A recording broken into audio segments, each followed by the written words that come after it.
আশা করি সবাই ভালো আছো। আজকে অনলাইন ক্লাসে আমি সোহেল স্যার সবাইকে আমন্ত্রণ জানাচ্ছি, বিশেষ করে যারা accounting department honours second year, third year এবং ফোর্থ ইয়ার, সবার জন্য আজকে ক্লাসটা খুবই গুরুত্বপূর্ণ। কারণ আমি আজকে যে অধ্যায় নিয়ে আলোচনা করব তোমাদের তিনটা ডিপার্টমেন্টই এটা আছে। বিশেষ করে যারা সেকেন্ড ইয়ার আছো তোমাদের ইন্টারমিডিয়েট অ্যাকাউন্টিং এ আছে, যারা থার্ড ইয়ার আছো অ্যাডভান্স অ্যাকাউন্টিং এ আছে, আর যারা ফোর্থ ইয়ার আছো ওয়ার্কিং ক্যাপিটাল বইতে আছে। তো আমি শুরু করতেছি ক্লাসটা। ক্যাশ ফ্লো স্টেটমেন্ট মানে নগদ প্রবাহ বিবরণী। তো ক্যাশ ফ্লো স্টেটমেন্ট সাধারণত দুটা সিস্টেমে করা যায়: ডিরেক্ট মেথড, ইনডাইরেক্ট মেথড, প্রত্যক্ষ পদ্ধতি, পরোক্ষ পদ্ধতি। তো ইনডাইরেক্ট মেথড কারণ এই দুইটা পদ্ধতির মধ্যে সবচেয়ে জনপ্রিয় পদ্ধতি হচ্ছে ইনডাইরেক্ট মেথড। তো আমি আজকে ইনডাইরেক্ট মেথডের আংশিক নিয়ম নিয়ে আলোচনা করব। প্রথম ক্লাসে আমি আংশিক নিয়ম নিয়ে আলোচনা করতেছি। তো ইনডাইরেক্ট মেথডে যদি আমরা ক্যাশ ফ্লো করতে চাই তাহলে আমাদেরকে কি করতে হবে, আবার এই তিনটা ধাপ অতিক্রম করতে হবে। প্রথমটা কি? Cash flow from operating activities, cash flow from investing activities, cash flow from financial activities. মানে তিনটা সিস্টেমে ইনডাইরেক্ট মেথডে ক্যাশ ফ্লো করতে হয়।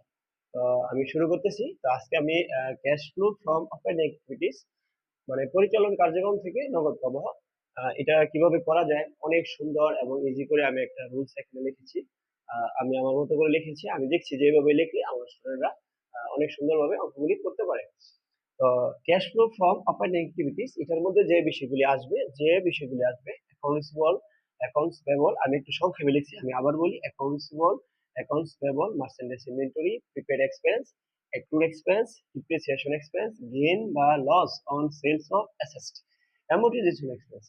মানে এখানে কি চলতি দায়, তারপরে সে চলতি সম্পদ, তারপরে পরিচালন যে ব্যয়গুলি আছে এগুলি এখানে আসতেছে।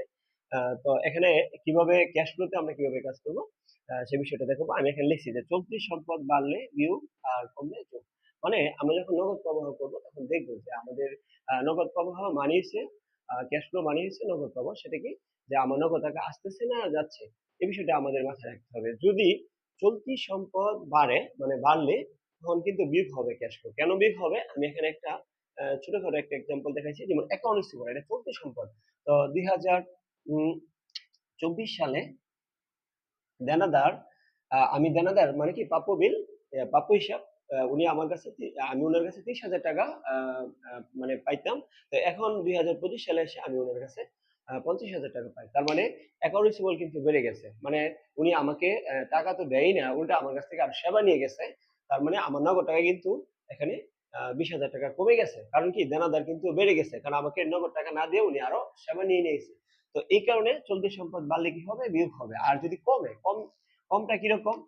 যদি এখানে এরকম থাকতো, আহ 2024 সালে আমি দানাদারের কাছে 60,000 টাকা পাইতাম, কিন্তু 2025 সালে এসে আমি দেখতেছি যে উনার কাছে 50,000 টাকা পাই। তার মানে দানাদার 10,000 টাকা কমে গেছে। তার মানে উনি আমাকে 10,000 টাকা নগদে দিয়ে দিছে।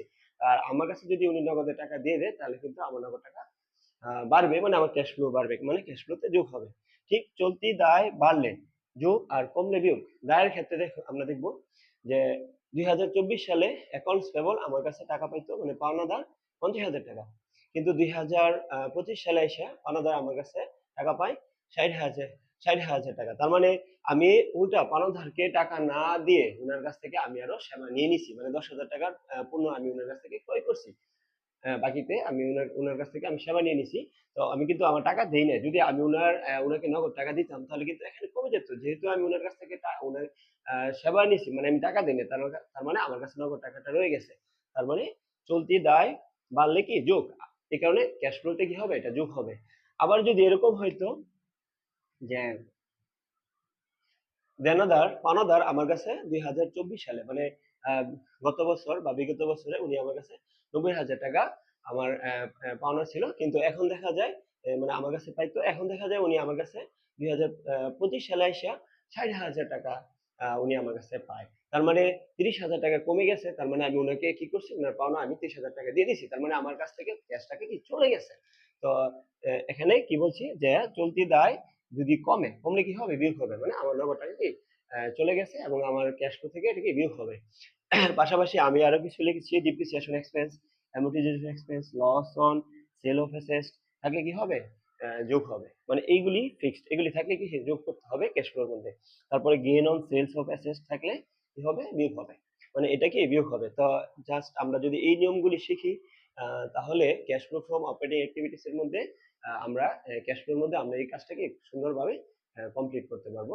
আশা করি তোমরা সবাই আমার ক্লাস বুঝেছো। পরে ক্লাস দেখার আমন্ত্রণ জানিয়ে আমি এখানে শেষ করছি। আল্লাহ হাফেজ।